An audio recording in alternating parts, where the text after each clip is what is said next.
Hello everyone, welcome to Chetan Bharat Learning and welcome to our day 2 of 10 topics a day series, जिसमें हम लोगों ने कल किए थे कुछ 10 topics regarding the nutrition and health. आज हम इसी टॉपिक में से, इसी कंपोनेंट में से और 10 टॉपिक्स करेंगे जो कि पिछले 2 सालों में आपके इश्यूज में रहे हैं या फिर न्यूज़ में रहे हैं। तो हम शुरू करेंगे अपने पहले टॉपिक के साथ में। फर्स्ट टॉपिक है हमारा ग्लोबल हंगर इंडेक्स 2021। चलो, एक तो हम जब भी बात करते हैं किसी भी इंडेक्स की तो हमें ये पता होना चाहिए कि किसने रिलीज़ किया है, पब्लिश किसके द्वारा किया गया है और इंडिया का रैंक क्या है उसमें, और इंडिया का रैंक बाकी नेबरिंग कंट्रीज़ के मुकाबले क्या रहा है। क्योंकि नॉर्मल जो रैंक है वो ग्रुप सी लेवल के एग्जाम्स में क्वेश्चंस आते हैं। वैसे यूपीएससी में आपको हल्का सा एनालिटिकल अप्रोच अपनानी पड़ती है, जहाँ पर आपको इंडिया को कंपेयर करना है with the other countries as well, और ख़ास करके नेबरिंग कंट्रीज़ के साथ में। तो एक तो ये चीज़ हमें पता होनी चाहिए कि इंडिया का रैंक कितना है और साथ में नेबरिंग कंट्रीज़ के रिगार्डिंग उसकी क्या परफॉर्मेंस रही है, इंडेक्स पब्लिश किसने किया है और साथ में किन किन पैरामीटर्स के बेसिस पर इसको हम लोगों ने पब्लिश किया है, कि क्या चीज़ें हम लोगों ने मेजर करी हैं और उसके बाद ये बताया है कि किसी भी कंट्री का जो रैंक दिया है क्या वो जस्टिफाइड है या नहीं है। तो अगर हम ग्लोबल हंगर इंडेक्स की बात करें तो ये इंडेक्स बेसिकली क्या है, ये हर कंट्री को रैंक प्रोवाइड करता है डिपेंडिंग अपॉन कि उस देश में कितना ज़्यादा हंगर अवेलेबल है, उसमें कितना ज़्यादा अभी प्रोमिनेंट हंगर सिचुएशन चल रही है। चाहे वो हंगर हो आपका हिडन हंगर। हिडन हंगर का बेसिकली मतलब होता है जहाँ पर आप लोग खाना तो खा रहे हैं लेकिन उसमें प्रॉपर न्यूट्रिशन नहीं है, उसमें विटामिन्स की कमी है, उसमें मिनरल्स की कमी है, उसमें आयरन डेफिशिएंसी है। तो आप लोग अपना पेट तो भर रहे हैं लेकिन कहीं ना कहीं आपकी बॉडी को जो एनर्जी चाहिए है वो नहीं मिल पा रही, बस काम चल रहा है, तो उसको हम कहते हैं हिडन हंगर। तो ये भी हम लोग मेजर करते हैं इसमें। और अगर इंडेक्स की बात करें तो पब्लिश कौन करता है, ये 2 ऑर्गेनाइजेशंस हैं जो कि मिलकर इसको पब्लिश करती हैं। फर्स्ट है आपकी concern world wide and next है आपकी वेल्थ हंगर लाइफ। ये पेपर में क्वेश्चन सीधा भी आया हुआ है कि ये जो रिपोर्ट है पब्लिश किसने करी है, ये क्वेश्चन भी आया हुआ है। दूसरा ये भी आया हुआ है कि कौन कौन से पैरामीटर की बेसिस पर किसी भी कंट्री को रैंक दिया जाता है। तो दोनों चीज़ें हम लोग पढ़ेंगे। तो पब्लिश हम लोगों ने देख लिया। इस साल जो है 116 कंट्रीज़ को इन लोगों ने मेजर किया है कि आपके देश में हंगर के रिगार्डिंग क्या हालात हैं। उसमें से इंडिया का जो रैंक है दैट इज़ 101। काफ़ी ज़्यादा इसके ऊपर सरकार की क्रिटिसिज्म भी हुई थी कि इतने सारे अभियान चलाने के बावजूद, पोषण अभियान चलाया हुआ है, प्रधानमंत्री मातृ वंदना योजना चलाई हुई है, काफ़ी सारी स्कीम्स हैं। कहने का मतलब ये है फिर भी इंडिया का जो रैंक है हंगर इंडेक्स में वो काफ़ी ज़्यादा नीचे है। जबकि इंडिया में राइट टू फूड है, ये मतलब कि under the NFSA national food security act के तहत किसी भी पर्सन का ये राइट है कि उसको खाना मिले। ये सब होने के बावजूद इंडिया का जो रैंक है वो काफ़ी पीछे है। इसीलिए सरकार ने मना भी कर दिया था कि जो पैरामीटर्स, जो मेथोडोलॉजी इस रिपोर्ट में यूज़ की गई है वो इतनी कारगर साबित नहीं हो रही है और इंडिया की जो पोजीशन है वो इससे कहीं बेहतर है जैसे इस रिपोर्ट में दिखाया गया है। तो ये ध्यान रखेंगे। बट ये काफ़ी सारी चीज़ें न्यूज़ में रही थी तो हमने डिस्कस कर ली।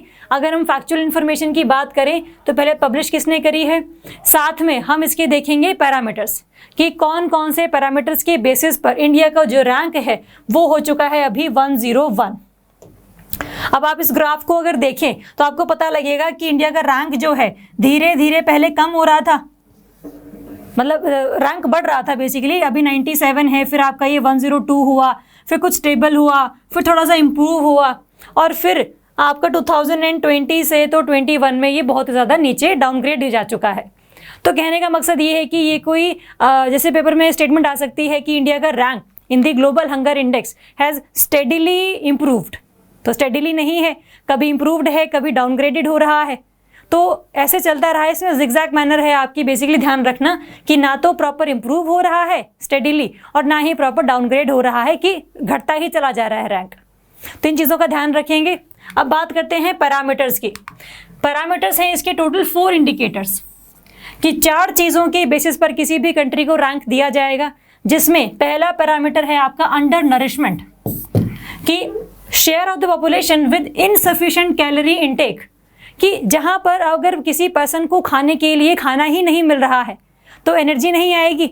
तो वो एनर्जी का ना होना is basically the under nourishment, आपको न्यूट्रिशन लेवल जो है वो कम मिला हुआ है, ये एक पैरामीटर है। सेकेंड है आपका चाइल्ड वेस्टिंग।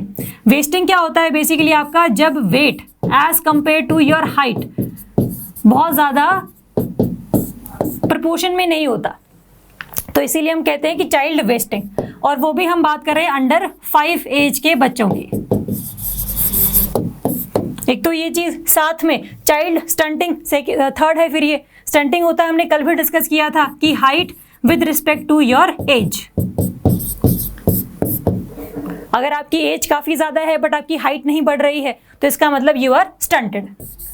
फिर नेक्स्ट है आपका चाइल्ड मोर्टेलिटी, कि जहां पर अंडर 5 एज के जो बच्चे हैं अगर उनकी डेथ हो रही है तो उसको भी हम काउंट करेंगे अंडर दी पैरामीटर्स। तो child stunting, child wasting, child mortality rate and आपका undernourishment, these are the 4 parameters जो कि यूज किए जाते हैं before publishing this kind of an index. तो एक तो ये चीज। अब बात आती है इंडिया के साथ साथ नेबरिंग कंट्रीज का क्या हालात है। अगर हम नेबरिंग कंट्रीज की बात करें तो कुछ रैंक आपको दिए हुए हैं। देखो नेपाल है 76।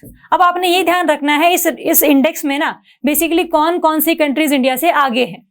आगे कौन कौन सी हैं? नेपाल है, हमारे से आगे बांग्लादेश भी है, 76 पर ही है दोनों ये। पाकिस्तान भी हमसे आगे है, ये भी आप ध्यान रखेंगे क्योंकि सीधा क्वेश्चन कई बार आ जाता है और हमें नहीं पता होता कि पाकिस्तान का रैंक क्या है, क्योंकि पाकिस्तान में नहीं रहते ना, हमें उसका रैंक नहीं पता होना चाहिए, बट हम कंपेयर जरूर करेंगे क्योंकि नेबरिंग कंट्री है तो इंपॉर्टेंट है। तो इंडिया से आपका चाइना भी जो है 1 to 18 के बीच में है, ये है ना। तो ये बेसिकली क्या है कि काफी सारी, चाइना भी हमसे आगे है, हमसे नेपाल, बांग्लादेश, पाकिस्तान, ये चारों कंट्रीज हमसे आगे हैं। तो ये थोड़ा सा ध्यान में रखेंगे कि नेबरिंग के मुकाबले इंडिया के क्या रैंकिंग में मतलब क्या पोजीशन है उसकी, तो ये इंपॉर्टेंट है। साथ में अगर हम देखें कि और इंडिया के स्पेसिफिक क्या फाइंडिंग्स बताई गई हैं इस रिपोर्ट के द्वारा, जैसे इसने ये बताया है कि 1998 और 1999 के बीच का जो ईयर था उसमें अगर हम बात करें चाइल्ड वेस्टिंग की हम बात कर रहे हैं, उस टाइम पर था ये 17.1%, कि अगर आपके देश में 100 बच्चे हैं तो उसमें से 17 बच्चे ऐसे हैं जो कि वेस्टेड हैं। और ये जो हम लोग डेटा हमारे पास है, इस डेटा के आधार पर हम लोगों ने कई सारी स्कीम्स भी चलाई थी। तो अब उन स्कीम्स को चलाने के बाद जो पोजीशन है वो इम्प्रूव होनी चाहिए, लेकिन वो पोजीशन इम्प्रूव नहीं हुई है। और अगर हम बात करें अभी की 2021 की, तो अब ये 17.3 है प्रपोर्शन में चाइल्ड वेस्टिंग। तो ये इंप्रूव नहीं हुआ है। सीधा क्वेश्चन आ सकता है स्टेटमेंट में कि इंडिया ने चाइल्ड वेस्टिंग में काफी ज्यादा इंप्रूवमेंट करी है, तो वो स्टेटमेंट होगी आपकी गलत। तो ये आपने ध्यान रखना है। साथ में only 15 countries fair worse than the India. Obviously 116 में से 101 रैंक है इंडिया का, तो सिर्फ 15 कंट्रीज ही ऐसी हैं जो कि इंडिया से उन्होंने बुरा किया है। तो काफी ज्यादा बुरी सिचुएशन है ये। India is also behind most of the neighbouring countries, ये भी हम लोगों ने देख ही लिया। चाइना, नेपाल, बांग्लादेश, पाकिस्तान, ये चारों कंट्रीज हम लोगों से काफी आगे हैं। तो ये भी एक, इसीलिए इंडिया ने इस रिपोर्ट को काफी क्रिटिसाइज भी किया था कि हम लोग इस रिपोर्ट को नहीं मानते, क्योंकि जो सर्वे, जो मेथोडोलॉजी ये लोग यूज कर रहे हैं उसके हिसाब से इंडिया का रैंक अच्छा नहीं आ रहा है, और जबकि इंडिया ने बहुत सारे मेजर्स उठाए हैं अपनी सिचुएशंस को ठीक करने के लिए। तो ये थोड़ा ध्यान रखना, इंडेक्स के बारे में, रैंक ध्यान रखना, पैरामीटर ध्यान रखना, और साथ में पिछले साल के मुकाबले क्या सिस्टम रहा है वो ध्यान रखना। चलो नेक्स्ट देखेंगे national health mission. National health mission news में था क्योंकि इस मिशन के तहत जो भी चीजें स्टेट गवर्नमेंट्स को प्रोवाइड की गई और जो भी चीजें यूटी गवर्नमेंट्स को प्रोवाइड की गई, उसकी वजह से उन एरियाज में जो हेल्थ सिस्टम है वो काफी ज्यादा रिजिलियंट हो चुका है। इसका मतलब अब काफी सारे लोग ऐसे हैं जो कि हेल्थ सिस्टम को अफोर्ड कर पा रहे हैं, उनके लिए वो चीज अवेलेबल है, एक्सेसिबल भी है। तो इस वजह से जो है हम कह रहे हैं कि national health mission is a kind of successful mission. तो इसकी सक्सेस पर बात की गई थी, इसीलिए न्यूज में था।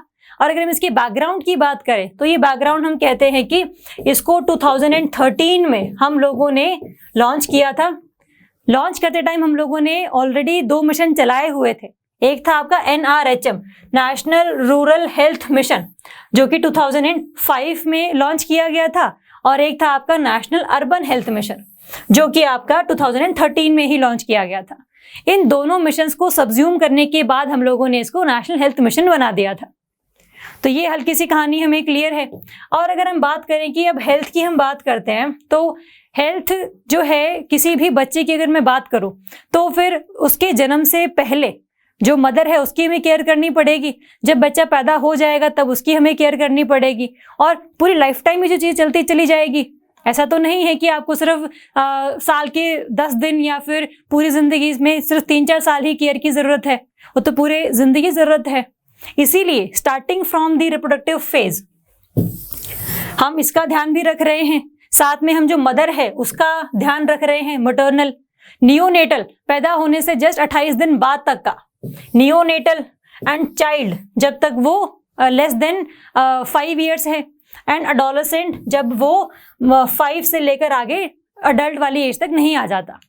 तो कहने का मकसद ये है कि एक ऐसा कंपोनेंट है एनएचएम में जो कि बच्चे के पैदा होने से पहले से लेकर उसके अडल्ट एज तक ना आने तक उसकी पूरी केयर प्रोवाइड करता है, और उसके बाद तो उसको हम एजुकेशन देते हैं तो ये एक्सपेक्ट करते हैं कि वो अपना ध्यान खुद रख सकता है। अदरवाइज ये चीज भी अवेलेबल है कि अगर आप बीपीएल फैमिली से हैं या और वल्नरेबल सेक्शन से आते हैं तो फिर सरकार की तरफ से ही आपको हेल्थ इंश्योरेंस वगैरह भी दिया जा रहा है ना। तो ये एक कंपोनेंट है। कई बार चीजें पूछ ली जाती हैं कि बताओ ये जो अप्रोच है RMNCH+A, क्या ये कौन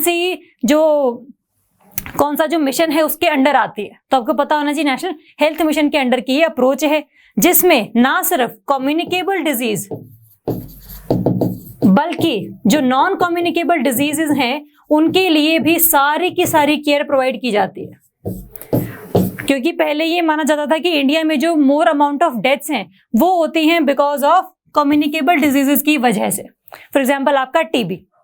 लेकिन अब एक नई रिपोर्ट के अनुसार ये पाया गया है कि इंडिया में कम्युनिकेबल डिजीज की वजह से तो डेथ हो ही रही है, लेकिन अब जो शेयर है डेथ का उसमें ज्यादा प्रपोर्शन किसका है? नॉन कम्युनिकेबल डिजीज का, जिसमें हम लोग बात करते हैं कि किडनी फेलियर का, हम हार्ट फेलियर की बात करते हैं, कैंसर, ब्रेन ट्यूमर, जो डिफरेंट सिस्ट हमारी बॉडीज में हो जाते हैं। तो इन सब चीजों की वजह से ज्यादा अमाउंट ऑफ डेथ्स हैं वो हम लोग एक्सपेक्ट कर रहे हैं, है ना। तो इसीलिए सिर्फ कम्युनिकेबल पर ही नहीं, नॉन कम्युनिकेबल डिजीज पर भी ध्यान देना is the main objective of national health mission.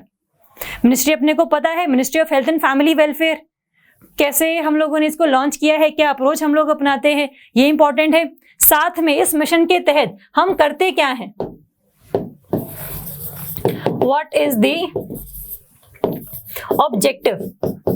अब देखो जो नेशनल हेल्थ मिशन है इसमें हम क्या करते हैं, डिफरेंट स्टेट गवर्नमेंट्स और डिफरेंट यूटी गवर्नमेंट्स को फंड प्रोवाइड करते हैं, हम उनको टेक्नोलॉजी प्रोवाइड करते हैं, और साथ में जितने भी उनके इंफ्रास्ट्रक्चर के रिगार्डिंग गैप्स हैं उनको फिल करते हैं। सारी फैसिलिटीज जो है किसी भी पर्सन को अवेलेबल होनी चाहिए कि अपना इलाज वो ढंग से करवा सके, जो है डायग्नोसिस जो है वो बढ़िया तरीके से हो सके। ये सभी जो चीजें हैं ये इंपॉर्टेंट हैं किसी भी हेल्दी लाइफ के लिए। तो इसको ही इंश्योर करने के लिए हम लोगों ने नेशनल हेल्थ मिशन चलाया हुआ है। डिफरेंट स्टेट गवर्नमेंट्स को फंड प्रोवाइड करते हैं, सपोर्ट प्रोवाइड करते हैं। नए नए जो हॉस्पिटल्स हैं, अगर हम हॉस्पिटल्स की बात करें या फिर डिफरेंट लैब्स की बात करें, है ना, या फिर जो भी है गवर्नमेंट बेस्ड हेल्थ सेंटर्स की बात करें, क्योंकि एक होता है आपका हॉस्पिटल जहां पर आप अपना इलाज करवाने के लिए जाते हैं, लेकिन अगर आपको वैसे ही किसी डिजीज के बारे में जानना है या फिर आप उससे डील कर रहे हैं बट आपको हॉस्पिटल नहीं जाना है, इंफॉर्मेशन अवेयरनेस के रिगार्डिंग जो चीजें हैं वो आपको मिलती हैं हेल्थ सेंटर्स पे। सरकार की ये कोशिश रहती है कि लोगों को डिजीज ना ही हो, इसीलिए उनको प्रिवेंट करने के जो तरीके हैं वो लोगों को बताए जाते हैं थ्रू दीज हेल्थ सेंटर्स। तो ये सब चीजें जो है ये हम लोग करते हैं एनएचएम मिशन के अंडर, जिसमें हम लोगों ने जैसे बात करी कि मैटरनल हेल्थ की हम बात करते हैं, चाइल्ड हेल्थ की हम बात करते हैं, फैमिली प्लानिंग, क्योंकि बच्चे के जन्म से पहले से लेकर तो हम लोग उसे केयर कर ही रहे हैं, साथ में हम लोगों को करना क्या है, IMR हमें कम करना है, infant mortality rate, maternal mortality rate, ये सब चीजें हमें कम करनी है। और इनको कम करने का सबसे इंपॉर्टेंट तरीका क्या है, हमारा फैमिली प्लानिंग। तो इस मिशन के तहत ना कुछ टारगेट्स रखे गए थे कि अगर हम लोगों को किसी भी एरिया में हेल्थ सिस्टम्स को अच्छा बनाना है तो फिर हमें इन सभी चीजों पर काम करना होगा। These are the targets under the national health mission, जिसमें पहला है आपका MMR, मैटरनल मोर्टेलिटी रेट 1/1000। ये 1/1000 नहीं, ये सिंपल आप क्या याद रखेंगे, 100/1 लाख। तो ये 2 0 जो है से वो कट कर दी गई है, इसलिए ऐसा लिखा हुआ है यहाँ पर, तो कंफ्यूज नहीं होना। हमारा टारगेट जो है नेशनल हेल्थ मिशन के अंडर जो हम अचीव करना चाह रहे हैं, that is 100 out of 1 lakh live births. तो एक तो ये चीज, साथ में जो IMR है उसका टारगेट है हमारा 25 पर 1000 लाइव बर्थ्स। तो ये इंपॉर्टेंट डेटा है हमारा, क्योंकि सीधा क्वेश्चन आ सकता है इसमें से कि what are the various goals for the national health mission, क्योंकि न्यूज में तो ये रहा ही है, तो ये ध्यान रखेंगे। साथ में TFR, total fertility rate to 2.1, क्योंकि जो 2.1 है that is a kind of replacement level fertility rate. Replacement level fertility rate, अगर हम इसकी बात करें ये होता क्या है, TFR देखो होता है कि जितने बच्चे हैं, अगर कोई विमेन अपने रिप्रोडक्टिव लाइफ साइकिल में पैदा कर रही है, दैट इज TFR। इसका मतलब 2.1 अगर है तो इसका मतलब है जो 10 कपल्स हैं, 10 कपल्स मतलब 20 individuals, they are giving birth to 21 children. 2.1 का ये मतलब है 21 चिल्ड्रन, कि 20 पीपल के रिप्लेसमेंट में ये जो 21 बच्चे हैं वो आएंगे। लेकिन ऐसे तो पॉपुलेशन बढ़ती रहेगी ना, 20 21 है, तो ये रिप्लेसमेंट लेवल होता है कि अगर बाय चांस किसी बच्चे की 21 में से अगर डेथ हो गई, तो एक्सीडेंट्स भी होते हैं, है ना, किसी भी तरीके से जान चली जाती है, तो एक बफर सा क्रिएट रखने के लिए हम लोगों ने 2.1 रखी है TFR। इंडिया में अभी रिसेंटली 2.2 देखी गई है TFR, जो कि और ज्यादा कम हो रही है टू 2.0। तो ये भी चिंता का विषय है कि अगर हमारा TFR 2.0 हो गया, इसका मतलब 20 individuals giving birth to 20 children, अगर बाय चांस उनमें से किसी की डेथ हो जाती है तो फिर कहीं ना कहीं हमारे पास लोगों की कमी होने वाली है आगे आने वाले कुछ सालों में। तो इसीलिए 2.1 इज द सेफ मेथड। तो ये 3 टारगेट्स आपको ध्यान रखने हैं। बाकी आपको पता ही है कि अनीमिया हम लोगों को प्रिवेंट करना है, और बेसिकली वो भी 15 to 49 ईयर्स ऑफ एज की विमेन में। फोकस एरिया ये है हमारा। और कम्युनिकेबल डिजीज से बचाना है, नॉन कम्युनिकेबल डिजीज से लोगों की डेथ होने से बचानी है। जो भी हेल्थ में अगर आप ब्यूरोक्रेट होते तो क्या गोल्स बनाते, वैसे ही आपने ध्यान रखना है। और जैसे आउट ऑफ पॉकेट एक्सपेंडिचर हमें कम करना है, इसका मतलब आपके पास होना क्या चाहिए, इंश्योरेंस होना चाहिए, कि अगर बाय चांस कोई आपको डिजीज हो भी जाती है तो उसका जो ट्रीटमेंट है वो आपकी पूरी सेविंग्स को ना खा जाए। इसीलिए इंश्योरेंस हमें करवाना चाहिए, ताकि आउट ऑफ पॉकेट एक्सपेंडिचर हमारा कम से कम हो सके। हमें TB की वजह से जो डेथ्स होती हैं उसको हमें कम से कम हाफ करना है 2025 तक। ये 2025 तक के टारगेट्स हैं हमारे सारे के सारे, बाय हाफ। कि अगर अभी आज TB की वजह से 100 लोगों की डेथ होती है तो 2025 में आते आते वो कितनी हो जाएगी, 50 हो जाएगी वो। तो इस तरीके से हमें ध्यान रखना है ये वाला टारगेट भी। लेप्रोसी की भी हम बात करते हैं, कोढ़ जिसको हम कहते हैं, उसकी वजह से भी काफी ज्यादा डेथ्स होती हैं लोगों की। ये भी आपकी कम्युनिकेबल डिजीज है, TB भी कम्युनिकेबल डिजीज है। मलेरिया को भी रोकना है हमें माइक्रोफिलारिया प्रिवेलेंस को भी रोकना है। और जो काला आजार एलिमिनेशन है उसको हमें करना है बाय 2015, कि हमारे देश में से जो डिजीज है काला आजार वो खत्म हो जाए 2015 तक। बट इंडिया में अभी भी इसके बहुत सारे केसेस पाए जाते हैं, इसका मतलब हम लोगों ने अभी तक इसको एलिमिनेट नहीं किया है, क्योंकि सरकार की तरफ से रिपोर्ट्स आती रहती हैं कि भले ही हम इन डिजीज को रिपोर्ट ना करें, बट फिर भी काफी ज्यादा प्रोमिनेंटली ये इंडिया में अभी भी प्रेजेंट हैं। तो ये टारगेट्स हैं जो कि आपने याद रखने हैं, क्योंकि क्वेश्चन आ सकता है इनके ऊपर। और साथ में जब आप मेंस लिखेंगे ना अपना, तब आप इन टारगेट्स को यूज भी कर सकते हो कि हमारा टारगेट ये था, बट एक्चुअल में हम लोग अभी इस पोजीशन पर हैं, तो कहीं ना कहीं सरकार की तरफ से इंप्लीमेंटेशन में कमियां हैं। या फिर हम लोगों ने जैसे MMR का जो टारगेट है 100 रखा हुआ है, उसको हम 103 तक 103 हम लोग अभी तक कर चुके हैं। तो 103 जो है वो काफी ज्यादा नियर है 100 के। इसका मतलब we are on a way to achieve our target regarding the maternal mortality rate.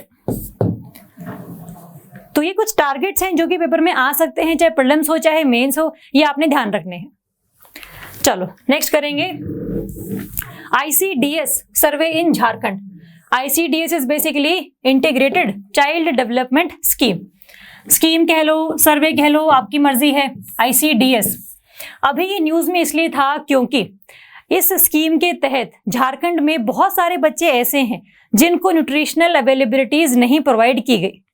जैसे फॉर एग्जांपल अगर हम इस स्कीम की बात करते हैं तो नाम से ही क्लियर है, इंटीग्रेटेड चाइल्ड डेवलपमेंट स्कीम, कि जो बच्चा है उसका सभी तरीके से जो डेवलपमेंट है वो हो सके, चाहे वो मेंटल डेवलपमेंट है, चाहे फिजिकल डेवलपमेंट है, चाहे न्यूट्रिशन की हम बात करें, चाहे उसकी एजुकेशन की बात करें, तो ये सभी जो चीजें हैं ये बच्चे के डेवलपमेंट में हम लोग काउंट करते हैं, जिसमें आपका न्यूट्रिशन आ गया, एजुकेशन आ गया, हेल्थ और न्यूट्रिशन की एजुकेशन आ गई, इम्यूनाइजेशन, उसको वैक्सीन हम लोगों ने लगवा दी, हेल्थ चेकअप्स, पूरे साल चेकअप्स हो रहे हैं, रेफरल सर्विसेज, मतलब अगर कोई डिजीजेस थोड़ी सी ज़्यादा बड़ी हो गई है तो फिर उसको हम लोग हॉस्पिटल्स में रेफर कर देते हैं आगे। और ये है आपका for 0 to 6 years of age of children and for the lactating and pregnant mothers. ये इंपॉर्टेंट है क्योंकि ना हम चाइल्ड देखते ही ये अज्यूम कर लेते हैं कि this scheme is only for child, सिर्फ चाइल्ड के लिए नहीं है, जो मदर्स हैं, जो लैक्टेटिंग मदर्स हैं और जो प्रेग्नेंट मदर्स हैं उनके लिए भी ये स्कीम हम लोग इम्प्लीमेंट करते हैं। तो ये अपने को क्लियर है। साथ में हम लोगों ने न्यूज में क्यों था ये भी देख लिया। अब बात आती है इसके थोड़े से बैकग्राउंड की कि एक्चुअल में ये न्यूज में रहा क्यों था और इसके पीछे का जो बैकग्राउंड है, जो बेसिक्स हैं जिन पर भी क्वेश्चन आ सकता है, वो क्या कहते हैं। अगर मैं इसके बैकग्राउंड की बात करूं तो ये स्कीम है आपकी centrally sponsored scheme, central sector scheme नहीं है। सारे के सारे पैसे जो है वो सरकार जो केंद्र वाली है वो नहीं दे रही। There are some division between centre and state governments. तो एक तो ये चीज क्लियर है। और ये मिनिस्ट्री किसके अंडर है? Ministry of women and child development. देखो बहुत सारे ऐसे हेल्थ के इनिशिएटिव्स हैं जो कि आते हैं आपके ministry of women and child development के अंडर। उनमें आपने कंफ्यूज नहीं होना। हमने कल भी बात करी थी पोषण अभियान वाली, उसमें भी हम लोगों ने मिनिस्ट्री को चेंज किया था ministry of women and child development में। तो ये वाली भी कौन सी है आपकी? Ministry of women and child development. तो ये आप ध्यान रखेंगे। साथ में अगर हम स्कीम की बात करें तो ये स्कीम जो है ये इसके 6 सब कंपोनेंट्स हैं कि ये स्कीम जो है कैसे कैसे हम लोगों को इंप्लीमेंट करनी है, कैसे कैसे टारगेट्स हमें अचीव करने हैं। 6 स्कीम चलाई हुई हैं, जिसमें पहली स्कीम है आपकी आंगनवाड़ी सर्विसेज स्कीम। अब आंगनवाड़ी सर्विसेज स्कीम है जो कि बच्चों के बिल्कुल स्टार्टिंग ईयर्स ऑफ एज होते हैं उनमें उनकी डेवलपमेंट करनी है ना। एक तो ये चीज early childhood care and development, first scheme ये है। सेकेंड है कि प्रधानमंत्री मातृ वंदना योजना।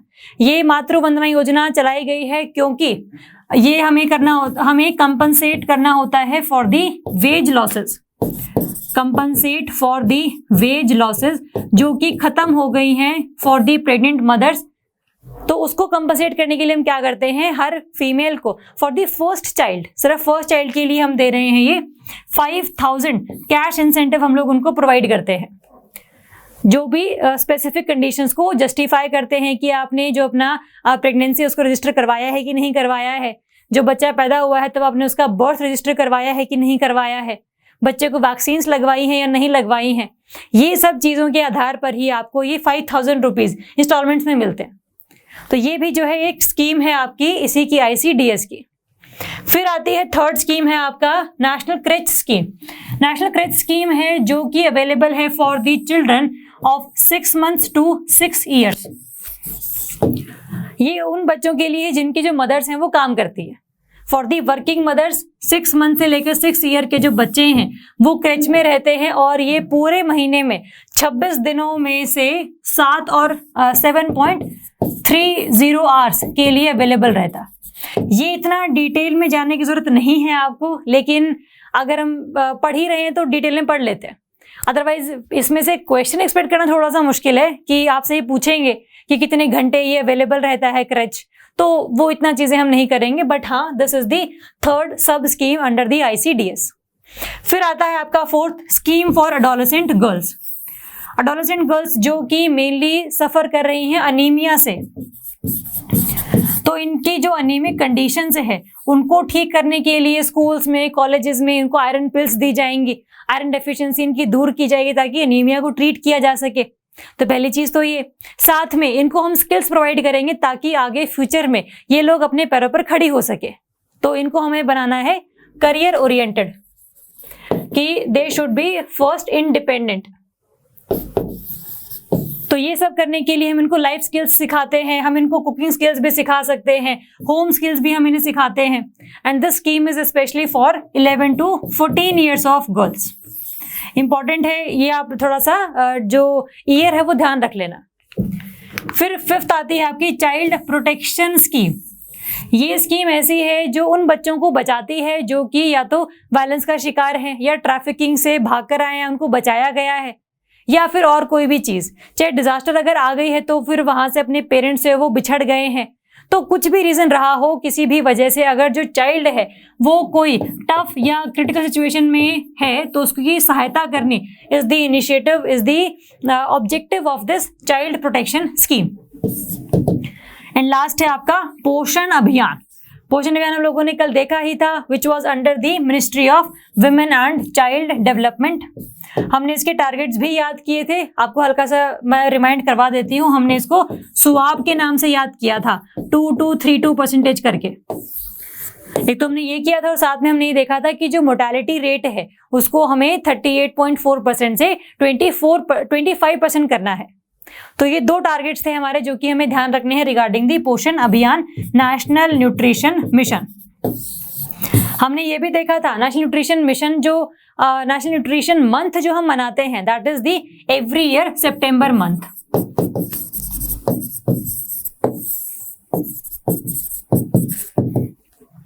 तो ये चीजें हम लोगों ने करी थी। बाकी अगर मैं ICDS की बात करूं तो झारखंड की केस में ये न्यूज में क्यों था, क्योंकि 55% बच्चों को इस स्कीम के तहत बेनिफिट्स नहीं प्रोवाइड किए गए थे। तो that was kind of an, आप कह लो कि non achievement of the scheme, कि जो हम चीजें अचीव करना चाहते थे वो हम अचीव नहीं कर पा रहे हैं because of all the lacunae of the government's implementation. तो ये सारी चीजें हैं जो हमने न्यूज में देखी। और अगर हमने बैकग्राउंड की बात करी तो हम लोगों ने इसकी ये 6 स्कीम्स देखी और इसका सेंट्रली स्पॉन्सर्ड स्कीम होने का जो एक प्रोविजन है वो भी देखा। तो ये अपने को क्लैरिटी है। क्वेश्चन आ सकता है which is the following scheme comes under the ICDS। तो ये 6 स्कीम अपने ध्यान रखनी है। चलो नेक्स्ट करेंगे world sickle cell diseases day. ये न्यूज में था क्योंकि पिछले साल काफी सारे डेज ऐसे मनाए गए हैं जो कि हेल्थ की रिगार्डिंग हम लोगों ने सेलिब्रेट किए हैं। अगर हम वर्ल्ड सिकल सेल डिजीज की बात करें तो ये न्यूज में था क्योंकि इसका डे मनाया गया था ऑन 19 जून। मे बी इस पर क्वेश्चन ना आए हमारे लिए कि कौन से डेट को मनाया गया था, बट ये इसलिए सिग्निफिकेंट है क्योंकि इस दिन हम लोगों ने एक प्रोजेक्ट है उसको इम्प्लीमेंट किया था जिसका नाम है उन्मुक्त project. This is called the उन्मुक्त प्रोजेक्ट। खास करके उन ट्राइबल एरियाज में रहने वाले ट्राइबल्स के लिए जिनको इस डिजीज से काफी ज्यादा जो है नेगेटिव इम्पैक्ट पहुंचा है। क्योंकि नॉर्मली रिपोर्ट्स में ये पाया गया है कि जितना ज्यादा सिकल सेल डिजीजेस ट्राइबल्स में पाया गया है उससे कहीं कम हम रेस्ट ऑफ पॉपुलेशन में पाया गया है। इसीलिए जो मेजर फोकस है वो किस पे रहना चाहिए, ट्राइबल पॉपुलेशन की ट्रीटमेंट के लिए। और इसीलिए ट्राइबल पॉपुलेशन खास करके इन दी झारखंड एंड छत्तीसगढ़ एरिया हम लोगों ने इस डिजीजेस के रिगार्डिंग अवेयरनेस जनरेट करने के लिए, ट्रीटमेंट अवेलेबल करवाने के लिए क्या किया है, दी उन्मुक्त प्रोजेक्ट हम लोगों ने इंप्लीमेंट किया है। It is implemented by the ministry of tribal affairs. तो ये इंपॉर्टेंट है। साथ में अगर हमने ये डे देख लिया, हम लोगों ने इस प्रोजेक्ट की बात कर ली, अवेयरनेस कैंपेन एक तरीके से ट्रीटमेंट लोगों को अवेलेबल करवाना है। अब बेसिकली होता क्या है सिकल सेल डिजीजेस। देखो हमारी जो भी रेड ब्लड सेल्स होती हैं उनमें आपको एक मॉलिक्यूल मिलेगा जिसका नाम होता है हीमोग्लोबिन।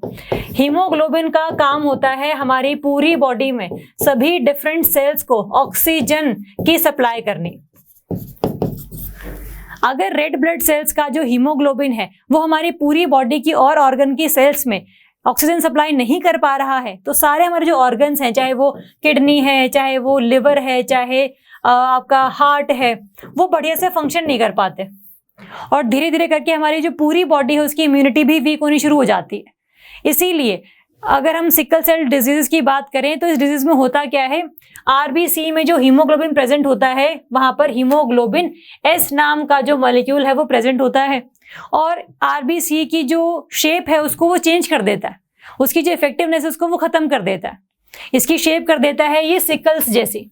सिकल्स आपने देखे होंगे, दराती को बोलते हैं बेसिकली, है ना। तो ये एक ऐसी डिजीज है जो कि काफी ज्यादा लोगों में पाई जाती है, specially who are living in the tribal areas. तो इसीलिए इस डिजीज को हम देखते हैं और उन केसेस में खास करके जो कि बहुत ज्यादा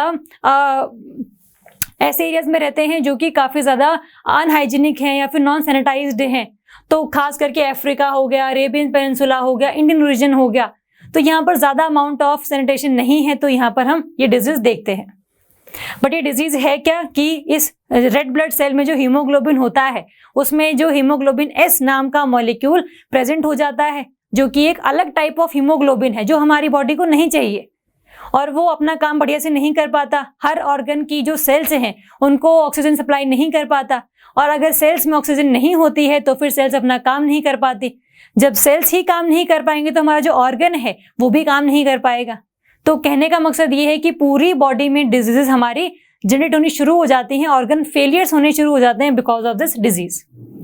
तो ये जो चीजें हैं ये आपने ध्यान रखनी है, ठीक है। नेक्स्ट, नशा मुक्त भारत अभियान, ये न्यूज में था क्योंकि अभी रिसेंटली ही इसके रिगार्डिंग जो वेबसाइट है उसको लॉन्च किया गया था by the ministry of social justice and empowerment. देखो, नशा वर्ड सुनकर भी आपको लग रहा होगा कि ये जो स्कीम है ये चलाई है ministry of health and family welfare ने, बट नहीं। जितनी भी ड्रग्स के रिगार्डिंग डीलिंग है वो की जाती है by the ministry of social justice and empowerment. तो पहली चीज तो ये, तो इंडिया में काफी ज्यादा जो है ये ड्रग एडिक्शन हम लोगों ने देखी है और इसका रीजन एक ये भी माना गया है कि जो इंडिया है ना वो एक ऐसी लोकेशन पर है जहां पर वो दो ऐसे एरिया से घिरा हुआ है which are the major drug producing areas. और ड्रग्स भी हम ओपीएम की बेसिकली इसमें बात कर रहे हैं। तो अगर हम इंडिया की बात करें तो इंडिया जो है इस साइड से घिरा हुआ है गोल्डन क्रिसेंट से, जिसमें आपका पाकिस्तान, अफगानिस्तान और ईरान आ जाता है। मतलब यहाँ पर बहुत ज्यादा अमाउंट में आपको ओपीएम की प्रोडक्शन मिल जाएगी। इसीलिए जो हमारा ये बॉर्डर एरिया है पंजाब, जम्मू कश्मीर, हरियाणा, ये काफी ज्यादा प्रभावित है रिगार्डिंग दी ड्रग्स, ड्रग की एडिक्शन। और जो इंडिया है ईस्ट साइड में घिरा हुआ है आपके गोल्डन ट्रायंगल से। गोल्डन ट्रायंगल में आपका कंबोडिया, वियतनाम, लाओस, म्यांमार, ये वाले एरियाज आ जाते हैं जो कि ऑलरेडी ओपीएम प्रोड्यूसिंग एरियाज हैं। इसीलिए जो आपका नॉर्थ ईस्ट वाला एरिया है इंडिया में, वहां पर भी काफी ज्यादा हम लोगों ने ड्रग एडिक्शन देखी है। इसीलिए इंडिया की लोकेशन का ऐसी जगह पर होना is the majorly responsible for drug addiction in India. तो ये एक रीजन माना जाता है कि हाँ, क्योंकि इलीगल ट्रैफिकिंग काफी हो जाती है, सप्लाई अवेलेबल इजीली हो जाती है, लोगों को ज्यादा पैसे नहीं खर्च करने पड़ते टू बाय सम ड्रग्स। तो ये सब चीजें इंपॉर्टेंट है जो कि हमें ध्यान रखनी थोड़ी सी। तो एक तो ये चीज न्यूज में क्यों था वो हम लोगों ने देख ही लिया। और ये कब वेबसाइट हम लोगों ने लॉन्च करी है? 26 जून को, जब हम लोगों ने मनाया है international day against drug abuse and illicit trafficking. ये इस डे की डेट में नॉट बी इम्पॉर्टेंट, बट अगर पेपर में सीधा क्वेश्चन आ जाता है, और सिंपल ऐसे नहीं आएगा कि बताओ ये डे कब मनाया जाता है, आपको क्वेश्चन दिया होगा consider the following statements regarding the drug addiction in India. तो पहला उसमें होगा कि नशा मुक्त भारत अभियान की रिसेंट वेबसाइट जो है वो अभी लॉन्च की गई है ऑन दिस डे। डे का डेट भी साथ में दिया होगा, तो आपको ये तो पता होगा कि हाँ इस डे को ही लॉन्च की गई थी वेबसाइट, बट ये डे एक्चुअल में जो लिखा हुआ है ये वही है या दूसरा है। तो ऐसी कंफ्यूजन जो वो हो जाती है। तो इसीलिए जो भी डे आप पढ़ें उसको थोड़ा सा स्टोरी फॉर्म में या निमोनिक फॉर्म में याद कर सकते हैं आप। तो ये हम याद रखेंगे। थीम पर भी क्वेश्चन कई बार आया हुआ है डे की, तो इसकी थीम भी देख लेते हैं। Theme is share drug facts to save lives. क्योंकि कई बार जो है काफी सारे जो मिथ्स हैं वो फैली होती हैं खास करके यूथ में, कि जो है drug it is a kind of एक ऐसी फीलिंग जो कि सबको एक्सपीरियंस करनी चाहिए, है ना, थोड़ा सा अच्छा लगता है ड्रग्स को करके। तो ये सब जो चीज़ें हैं ये काफ़ी एक मिथ फैलाई हुई है पूरे यूथ में, इसीलिए जो लोग हैं उसके पीछे भागते हैं कि हाँ एक्चुअल में करके देख लेना चाहिए एक बार, और वो करके देखने के चक्कर में कब आदत लग जाती है तो पता भी नहीं चलता। तो ये सब जो चीज़ें हैं ये दूर करने के लिए सरकार की तरफ से ये जो कैंपेन है नशा मुक्त भारत, कि इंडिया में ना तो कोई नशा करेगा और ना ही हम उसको करने देंगे, तो उसको खुद भी पता होना चाहिए बेसिकली पर्सन को, तो अवेयर भी हमें उसे करना है। तो ये सब चीज़ों के लिए अभियान चलाया गया था फ्रॉम 15 अगस्त टू 31 मार्च 2021। तो एक तो ये चीज़, अब ये कहाँ कहाँ चलाया गया था अभियान, ये था आपका 272 डिस्ट्रिक्ट्स ऑफ द कंट्री। ये पूरा पैन इंडिया नहीं लॉन्च किया गया था क्योंकि ऐसे काफ़ी सारे डिस्ट्रिक्ट्स हैं जिनमें ज़्यादा फोकस करने की ज़रूरत थी। बाकियों में तो काम ठीक ठाक चल रहा था, लेकिन इन पर ज़्यादा फोकस करने की हमें ज़रूरत थी, और वही कि मोस्ट वल्नरेबल डिस्ट्रिक्ट्स हैं ये। और इसमें हम क्या कर रहे हैं कि जो पर्सन्स ड्रग्स को अभी ले रहे थे उनकी हमें क्या करनी है, रिहेबिलिटेशन करनी है, और जो कि इस पथ पर हैं कि वो वल्नरेबल हैं कि वो आगे जाकर ड्रग्स का एडिक्ट बन सकते हैं, उनको हमें अवेयर करना, उनको हमें एजुकेशन प्रोवाइड करनी, उनको चीज़ों के बारे में बताना, ये सारी चीज़ें हम लोगों को करनी है टू इंश्योर कि जो पर्सन है वो ड्रग एडिक्ट ना बन जाए। तो ड्रग एडिक्ट होने से बचाना भी, और अगर ड्रग एडिक्ट हो गया है तो उसको हमें दोबारा से रिहेबिलिटेट करना है टू मेक हिम और हर the part of main stream again. तो ये सारी जो चीज़ें हैं वो हम पढ़ते हैं अंडर दी नशा मुक्त भारत कैंपेन। अब देखो सब चीज़ें हैं इसमें, कैंपेनिंग है, एजुकेशन है, सेंसिटाइजेशन है, आपका ट्रीटमेंट हम लोग प्रोवाइड कर रहे हैं, रिहेबिलिटेशन हम लोग प्रोवाइड कर रहे हैं, positive partnership with educational institutions, कि बेसिकली जो भी बच्चे जहाँ पर पढ़ रहे हैं वहाँ पर ही उनको चीज़ें बताई भी जाए। क्योंकि ऐसा होता है ना कि नॉर्मली आपने पूरा स्कूल लगा लिया, उसके बाद 1 घंटे का आपका अवेयरनेस कैंपेन है तो बच्चे नहीं बैठते। तो बेसिकली आपने कुछ ऐसा पार्टनरशिप करनी है जिससे कि जो बच्चे जिस स्कूल में पढ़ रहे हैं, जहाँ पर वो टीचर्स को अपना मॉडल मानते हैं या आइडल मानते हैं, वो उनकी बातें ज़्यादा सुनते हैं, तो उनके थ्रू चीज़ों को बताया जाएगा तो वो ज़्यादा इम्प्लीमेंट करेंगे। तो ये सारा मकसद रहता है इस चीज़ को करने का। तो ये सारा है आपका नशा मुक्त भारत अभियान। कब लॉन्च किया गया था, कितने डिस्ट्रिक्ट्स में लॉन्च किया गया था, कौन सी मिनिस्ट्रीज की देखभाल कर रही है, वाई इंडिया में तो ड्रग जो मेनेस है वो फैला हुआ है, तो ये सब चीज़ें अपने को पता होनी चाहिए। चलो नेक्स्ट हम देखेंगे कोविड-19 make it the last pandemic. ये एक रिपोर्ट पब्लिश की गई थी by the independent panel for pandemic preparedness and response. अब देखो ये जो ऑर्गेनाइजेशन है ये ना तो हम लोगों ने काफ़ी सुनी है, जैसे हम लोगों ने WEF सुना है, हम लोगों ने IPCC सुना है, हम लोगों ने IUCN सुना है, तो ये सब बहुत ज़्यादा न्यूज़ में नहीं रहता।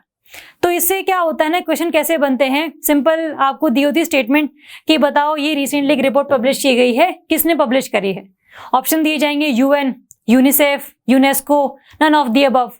तो ऐसी जो ऑर्गेनाइजेशंस हैं जो कि काफ़ी ज़्यादा इनसिग्निफिकेंट हैं, जो कि न्यूज़ में रही क्योंकि उन्होंने एक रिपोर्ट पब्लिश कर दी है, तो आप ये ध्यान रख लेना कि ये ऐसी रिपोर्ट है जो कि किसी भी जानी मानी ऑर्गेनाइजेशन ने रिलीज नहीं करी है। तो आप ऐसे भी इसको याद कर सकते हो, या फिर अगर आप चाहते हो इसका नाम ही याद कर लिया जाए तो फिर नाम ही याद कर लेना। तो that's all up to you, but हाँ ये पता होना चाहिए कि जो रिपोर्ट है ये पब्लिश की गई है by this kind of an independent organisation. अब ये रिपोर्ट कहती क्या थी, रिपोर्ट की हल्के से हम क्रक्स देखेंगे।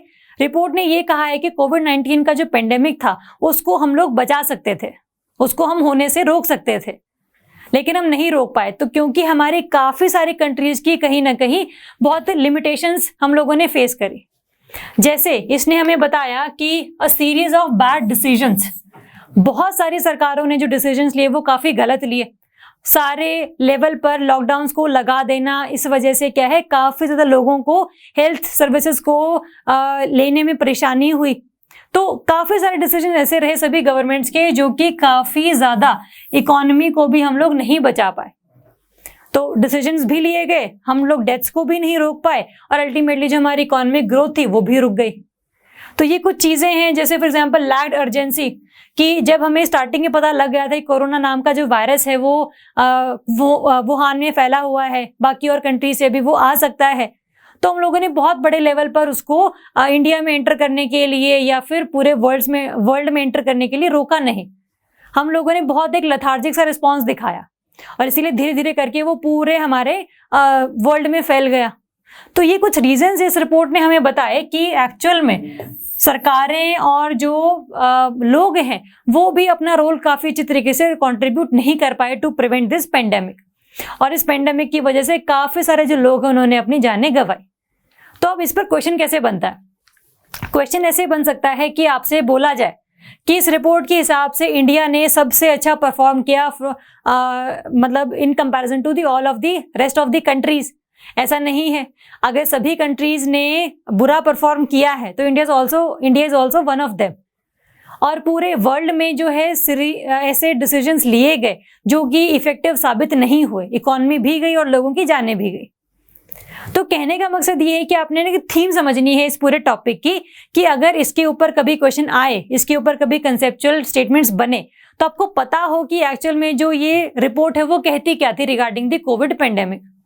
और सीधा क्वेश्चन तो बन ही सकता है कि रिपोर्ट पब्लिश किसने करी है, तो वो क्वेश्चन तो आप लोग पता ही आपको आ सकता है। चलो नेक्स्ट हम करेंगे institute for health matrix and evaluation. ये एक ऑर्गेनाइजेशन है जिसने अभी रिसेंटली एक डेटा पब्लिश किया जिसने ये बोला कि इसकी कोरोना की वजह से जितनी डेथ्स हमारे पूरे वर्ल्ड में हुई उतनी डेथ पूरे जो है सालों में किसी भी डिजीज की वजह से नहीं हुई। तो इसका मतलब जो कोरोना है that was the biggest cause of death in India and in the world. तो इंडिया की हम स्पेसिफिकली बात करेंगे तो इंडिया में तो उसने बोला ही ये कि अगर पेंडेमिक इंडिया में आया है तो सबसे ज्यादा जो डेथ्स हुई हैं इंडिया में वो इसकी वजह से हुई हैं। और वो कंपेयर भी कर रहा है कि इतनी डेथ्स हो ना, जो हमारा अगर हम बात करें 320 हम लोगों ने नेचुरल डिजास्टर्स फेस किए हैं इन दी लास्ट 2 डिकेड्स, इसमें इतने लोग नहीं मरे जितने लोग अगर इसमें मरे हैं पिछले 20 सालों में इन नेचुरल डिजास्टर्स की वजह से। 100 लोगों की डेथ हुई थी तो कोरोना की वजह से 200 लोगों की हुई है, तो डबल दी नंबर। तो इसका मतलब कोरोना को ना तो हम बचा पाए, बिकॉज अगर हम लोगों ने पिछले रिपोर्ट की बात करी तो, और ये बताता भी है कि इंडिया में सबसे ज्यादा जो डेथ्स है वो इसकी वजह से हुई। तो यूएस हो गया, चाइना हो गया, आपका इंडिया, इटली, स्पेन, इन सभी कंट्रीज में काफी ज्यादा जो डेथ्स हैं वो कोरोना की वजह से देखी गई थी। तो एक तो आप ये देख सकते हो कि ये जो फैक्ट है ये आपसे पूछा जा सकता है कि अदर देन दी कोरोना इंडिया में और सबसे बड़े जो कॉजेज हैं डेथ्स के वो क्या हैं। डिजीज की अगर हम बात करें तो diarrhoea is one of them, TB is one of them, but in सभी का नंबर काट के आगे आ चुका है कोरोना, कोविड-19। तो ऐसे भी क्वेश्चन बन सकता है कि what is the major cause of deaths in India before diarrhoea and TB, तो दैट इज कोविड-19। और ये हम लोग इंडिया नहीं बता रहा है, ये नीति आयोग नहीं बता रहा आपको, ये बता रहा है आपका ये institute for health matrix and evaluation, जो हर चीज को मेजर करता है और उसको डेटा की फॉर्म में सभी कंट्रीज को जस्टिफाई भी करता है कि अगर मैंने ये कहा है कि जो कोविड-19 है उसकी वजह से डेथ्स ज्यादा हुई है तो मैं कह क्यों रहा हूं ऐसा, आई हैव द डेटा। तो डेटा को बेसिकली एनालाइज करने का जो काम है वो इस इंस्टीट्यूट का है। साथ में अगर हम बात करें इसके अलावा इसने बताया है कि कोविड-19 के बिगेस्ट लीडिंग कॉज होने के जो रीजंस हैं वो क्या है, कि क्यों ऐसा हम कह रहे हैं कि कोरोना की वजह से काफी सारे डेथ्स हुई हैं as compared to natural disasters में डेथ होना। तो कुछ चीजें उन्होंने बताई है कि इंडिया में तो जो डबल म्यूटेंट B.1.617 वायरस का कोविड का जो म्यूटेंट आया था उसकी वजह से काफी डेथ्स हुई, जिसको हमने डेल्टा वेरिएंट भी बोला।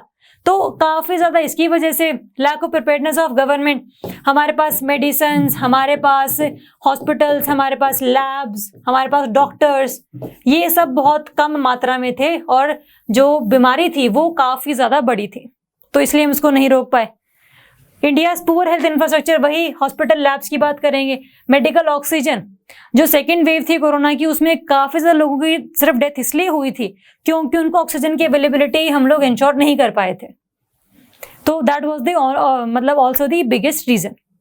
तो आप ये रिपोर्ट का नाम ध्यान में रखेंगे, आप इस इंस्टीट्यूट का नाम ध्यान में रखेंगे और इसके हिसाब से कौन सा बिगेस्ट कॉन्ट्रीब्यूटर है डेथ्स में वो ध्यान रखेंगे और साथ में रीजंस भी। चलो नेक्स्ट आपका Manas mobile app. Manas mobile क्या है आपका? Manas is mental health and normalcy augmentation system. देखो इंडिया में ना फिजिकल हेल्थ के बारे में तो हम लोग बहुत चर्चा करते हैं, लेकिन इंडिया में मेंटल हेल्थ के रिगार्डिंग काफी ज्यादा चर्चाएं हैं वो नहीं होती। डिप्रेशन या फिर एंजाइटी या फिर डिसऑर्डर, इनकी हम बातें नहीं करते।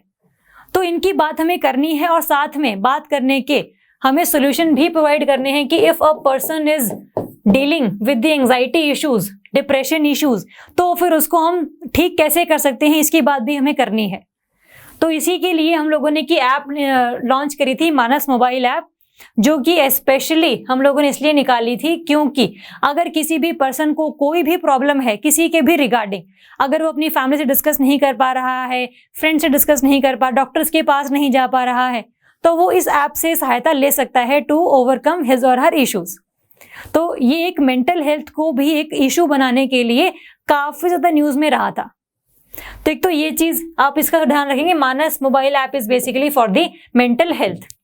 मोटो भी है मानस मोबाइल ऐप का, उत्तम मन सक्षम जन, कि जितना ज्यादा आपका मन खुश रहता है उतने ही आप एफिशिएंटली काम करते हैं, उतने ही आप एफिशिएंट पर्सन होते हैं। काम नहीं भी करो बट एफिशिएंट तो आप रहोगे। तो उत्तम मन सक्षम जन, तो एक तो ये चीज। और ये जो मानस मोबाइल ऐप है, it was endorsed as a national programme. National programme है ये, पूरा पैन इंडिया हम लोगों ने लॉन्च किया है। और किसके द्वारा लॉन्च किया गया है? PMSTIAC काउंसिल जो है आपका, prime ministers science technology and innovation advisory council, इसके द्वारा पूरे पैन इंडिया में हम लोगों ने इसको लॉन्च कर दिया है। और अगर मैं इस ऐप की बात करूं तो इसमें बेनिफिशियरीज कौन कौन होंगे? अभी तो सिर्फ ये उन लोगों के लिए है जो कि 15 to 35 ईयर्स ऑफ एज हैं, बट धीरे धीरे करके हम इसको आगे वाले एज के लोगों के लिए भी ओपन कर देंगे।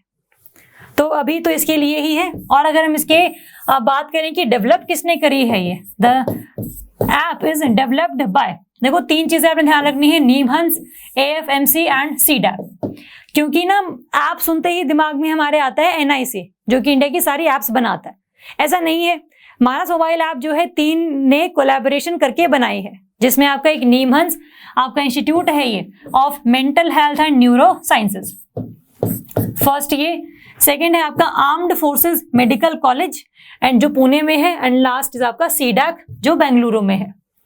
तो ये आप ध्यान रखना कि किसने ये ऐप डेवलप करी है, इसको नेशनल प्रोग्राम के तहत, नेशनल प्रोग्राम की तरह किसने लॉन्च किया है, इसका काम क्या है, कौन कौन इसका बेनिफिट उठा सकते हैं, ये सब चीजें हमें ध्यान रखनी है। चलो नेक्स्ट। अच्छा, मानस के साथ साथ ना एक और चीज हमने देख ली थी कि एक और इनिशिएटिव था, मनोदर्पण इनिशिएटिव। मनोदर्पण क्या था? बेसिकली ये मिनिस्ट्री ऑफ एजुकेशन ने लॉन्च किया था।